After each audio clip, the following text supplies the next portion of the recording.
Hello class 10th chapter number 2 human I and colourful world. आज आपका topic पढ़ेंगे atmospheric refraction. Atmospheric refraction क्या होता है? देखो नाम से पता लग रहा है एटमॉस्फेरिक रिफ्रैक्शन, ऐसा रिफ्रैक्शन जो एटमॉस्फेयर की वजह से हो। The refraction occurs due to atmosphere is called atmospheric refraction. ठीक है, यहाँ देखिए आप, the refraction occurs due to atmosphere is called atmospheric refraction. ठीक है, मतलब एटमॉस्फेयर से होने वाले रिफ्रैक्शन को क्या कहते हैं? Atmospheric refraction.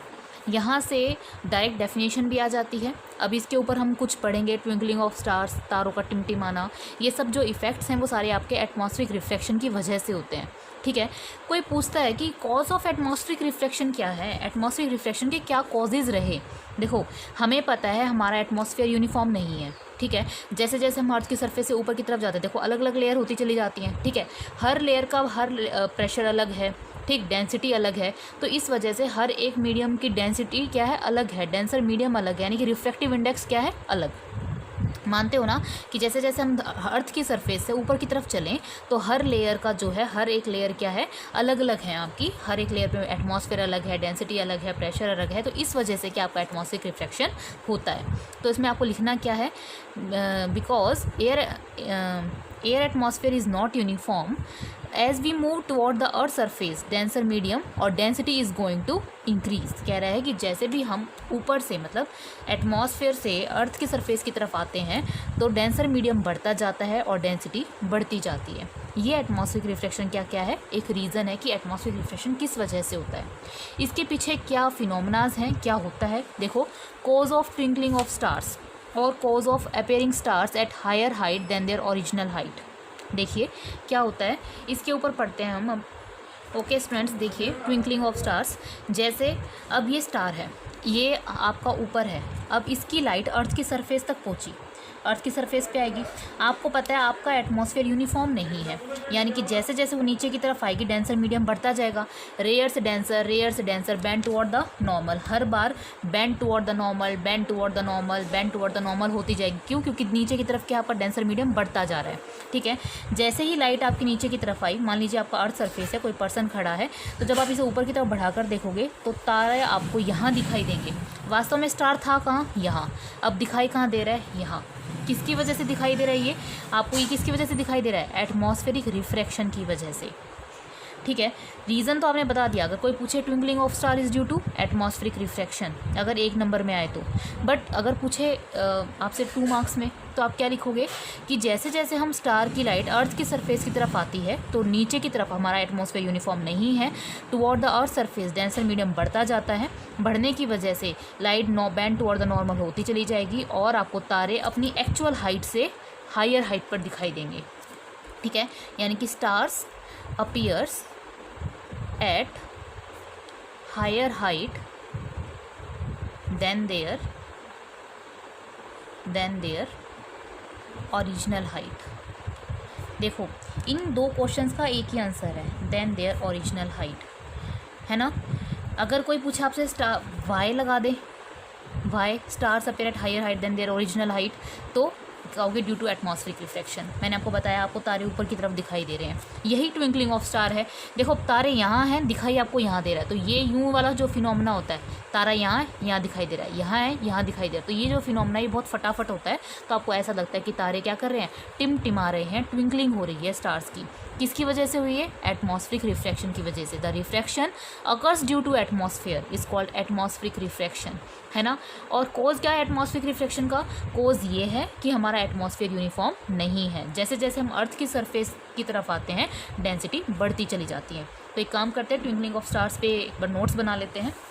लिखिए ट्विंकलिंग ऑफ स्टार्स में, देखो stars twinkle due to atmospheric refraction as the star's light enter toward the earth's surface, as we know our atmosphere is not uniform और denser medium is going to increase toward the earth surface. वही चीज़ है कि जो तारे हैं atmospheric refraction की वजह से टिमटिमाते हैं। हमें पता है एज द स्टार लाइट, जो स्टार्स की लाइट है एंटर करेगी अर्थ की सरफेस की तरफ, तो एटमॉस्फेरिक रिफ्रैक्शन जो है वो यूनिफॉर्म, एटमॉस्फेयर यूनिफॉर्म नहीं होएगा और denser medium is going to increase toward the earth surface and the light undergoes continuously refraction before reaching the अर्थ।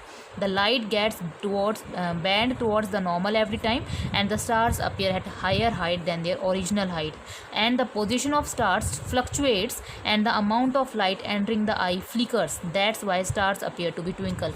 देखो दोनों क्वेश्चंस का आंसर आ गया इसमें कि जो लाइट है वो अपनी पोजीशंस फटाफट चेंज करेगी, इस वजह से आपको जो है तारे टिमटिमाते हुए नजर आएंगे, और अपनी एक्चुअल हाइट से तारे क्या होंगे, आपको ओरिजिनल हाइट से कम ऊंचाई पे दिखाई देंगे, ज़्यादा ऊंचाई पे दिखाई देंगे। देखो ये स्टार है, इसकी हाइट स्टार आप यहाँ खड़े हो, आपको ये ओरिजिनल अपनी एक्चुअल हाइट से यहाँ दिखाई दे रहे हैं। तो ये वाला जो फिनोमेना है, यहाँ से जो लाइट है उसकी लाइट की इंटेंसिटी आपकी आँखों में क्या होगी, फ्लिकर करेगी। फ्लिक करने की वजह से आपको क्या है, ये हायर हाइट पे दिखाई देंगे। नीचे की तरफ जाते हैं तो डेंसर मीडियम बढ़ता जा रहा है, इसका मतलब refractive index going to increase, refractive index बढ़ता जा रहा है। ठीक है, अब एक क्वेश्चन और आता है, why planets do not twinkle. Planets तारे, आपको जो प्लैनेट्स हैं वो ट्विंकल करते हुए क्यों नज़र नहीं आते। देखिए, why planets do not twinkle, planets are bigger than the stars. Planets जो हैं वो स्टार से बड़े होते हैं, ठीक है, उनका साइज़ बड़ा है। As planets are close to the sun compare to the star, planets sun के स्टार के कंपैरिजन में सन के ज़्यादा करीब हैं। A planet may be considered to be made up of a large number of point sources of light. हमने ये मान लिया कि मान लीजिए जो प्लैनेट है वो छोटे छोटे बहुत सारे टुकड़ों से मिलकर बना है। एटमॉस्फेरिक रिफ्लेक्शन की वजह से जो छोटे छोटे टुकड़ों से मिलकर बना है, हो सकता है किसी पॉइंट की वजह से वो आपको कैसा दिखाई दे, ब्राइटर दिखाई दे, किसी की वजह से वो आपको क्या दिखाई दे, डीमर दिखाई दे। तो ओवरऑल आपको क्या दिखाई दिया, ब्राइटनेस प्लैनेट की कांस्टेंट दिखाई देगी। तो आपको क्या देखा, प्लैनेट्स ट्विंकल करते हुए नहीं दिखाई देंगे। देखो स्टार्स में जब वो ट्विंकलिंग कर रही थी तो स्टार्स में ट्विंकल क्या हो रहा था, लाइट की अमाउंट फ्लिकर करती है, फ्लक्चुएट करती है, इस वजह से आपको तारे टिमटिमाते हुए दिखाई देते हैं। मैंने क्या कहा कि प्लैनेट्स का साइज़ बड़ा है, मान लीजिए वो छोटे छोटे टुकड़ों से मिलकर बना है, किसी टुकड़े की वजह से आपको ऐसा लगेगा कि लाइट जो है ब्राइटर दिखाई दे रही है, किसी की वजह से ऐसा लगेगा फेंटर दिखाई दे रही है। पर जब आप उसे वास्तव में देखोगे तो ओवरऑल आपको प्लैनेट कैसा दिखाई देगा, न्यूट्रल दिखाई देगा, इंटेंसिटी जो है उसकी सेम दिखाई देगी। That's why we can say planets do not twinkle. फिर से देख लीजिए, अगर एक नंबर में कोई पूछे तो आपको यही लिखना है, ड्यू टू एटमॉस्फेरिक रिफ्लेक्शन। ठीक है, क्या कहेंगे आप, planets are bigger than the stars as planets are close to the sun compare to the star. A planet may be considered to be made up of large number of point sources of light due to atmospheric reflection. Some of the point sources look brighter and others are dimmer. Therefore, on the whole, the brightness of a planet remains same always. That's why planets do not twinkle. Students, ये question paper में आपके CBSE में बहुत बार repeat हुआ है, ये वाला question भी बहुत बार रिपीट हुआ है, एंड वाई स्टार्स ट्विंकल ये भी बहुत बार रिपीट हुआ है। तो आपको ये लिखना है, आपके नोट्स कंप्लीट यहाँ से तैयार हो जाएंगे, इतना सफिशिएंट है आपको लिखने के लिए। ठीक है, इस पे एक और आता है, advance sunrise and delayed sunset. इस चीज़ को समझें, एडवांस सनराइज़, एडवांस मतलब जल्दी, सनराइज़ मतलब सूर्य का जल्दी उदय होना, एंड डिलेड सनसेट यानी कि सूर्य का लेट तक छिपना। देखो वास्तव में क्या होता है वास्तव में, जब सूर्य उदय होता है, जब सूर्य, जैसे अब मान लीजिए ये आपका ऑरिजन है, ठीक है, ये आपका ऑरिजन है, सन वास्तव में आपका यहाँ है, अभी उदय नहीं हुआ है, पर क्या होगा, सन की तो लाइट है। अब लाइट आपको पता है हमारा एटमॉस्फेयर यूनिफॉर्म नहीं है, तो जैसे इसकी लाइट एंटर करेगी तो रेयर से denser bend toward the normal की तरफ बैंड होती चली जाएगी। तो आपको ऐसा दिखाई देगा कि सूरज वास्तव में उदय हो चुका है। समझ रहे हो, ये सन अभी वास्तव में है कहाँ, ऑरिजन के नीचे है, पर इसकी लाइट क्या है, बैंड टुवर्ड द नॉर्मल। जैसे ये था ना, देखो एक्चुअल हाइट से आपको ज़्यादा हाइट पे दिखाई दे रहे हैं, ऐसे ही क्या है इसमें भी क्या होगा, आपको सन वास्तव में होगा तो ऑरिजन के नीचे, पर आपको दिखाई कहाँ देगा, ऊपर। तो देखो एडवांस सनराइज़, सूर्य क्या हुआ, जल्दी उदय होता हुआ दिखाई दे गया, एडवांस सनराइज़। ये जो फिनोमेना होता है ये 2 मिनट पहले होता है, मतलब सूर्य उदय होने से 2 मिनट पहले। ठीक है, सूर्य उदय हुआ तो इसे कहते हैं एडवांस सनराइज़। अब सूर्य को अस्त होना है, ठीक है, वास्तव में सूर्य अस्त अब यहाँ होगा, पूरब से उदय हुआ पश्चिम में छिप गया, वास्तव में क्या है वो अस्त हो चुका है, बट अभी भी आपको वो ऊपर की तरफ दिखाई दे रहा है। ये भी क्या होता है, 2 मिनट तक होता है।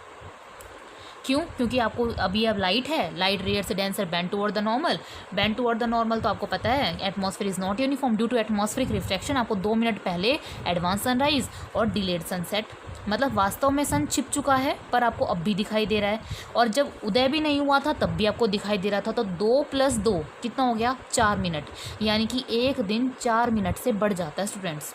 ठीक है कि a day increases by 4 minutes. 2 minute सूर्य उदय पहले होता है, 2 मिनट बाद तक छिपता है। ठीक है, अब सन वास्तव में ओरिजिन के नीचे आपको ऊपर दिखाई देता है, वास्तव में ओरिजिन के नीचे है, छिप चुका है पर आपको अभी भी ऊपर की तरफ दिखाई दे रहा है। तो 2 + 2 कितना हो गया? 4 मिनट्स हो गए। तो देखिए students, explain advance sunrise and delayed sunset और a day becomes larger by 4 minutes. Explain, अगर ये आपको एक्सप्लेन करना आ जाए तो क्या लिखेंगे? The sun appears to rise above origin the 2 minutes before is called advance sunrise. ठीक है कि सन 2 मिनट पहले उदय हो गया ओरिजिन से पहले, उसे क्या कहते हैं? Advance sunrise. And the sun appears to set after above origin 2 minutes later, this is called advance delayed sunset. ठीक है, तो ये दोनों फिनोमेनास क्या हैं? आपके एटमॉस्फेरिक रिफ्रैक्शन की वजह से ही होते हैं। स्टूडेंट्स देखिए, ये आपकी अर्थ है, यहाँ पे कोई पर्सन खड़ा है, ये पर्सन की आँख, अभी ये ओरिजिन है, वास्तव में सन कहाँ है? अभी यहाँ है।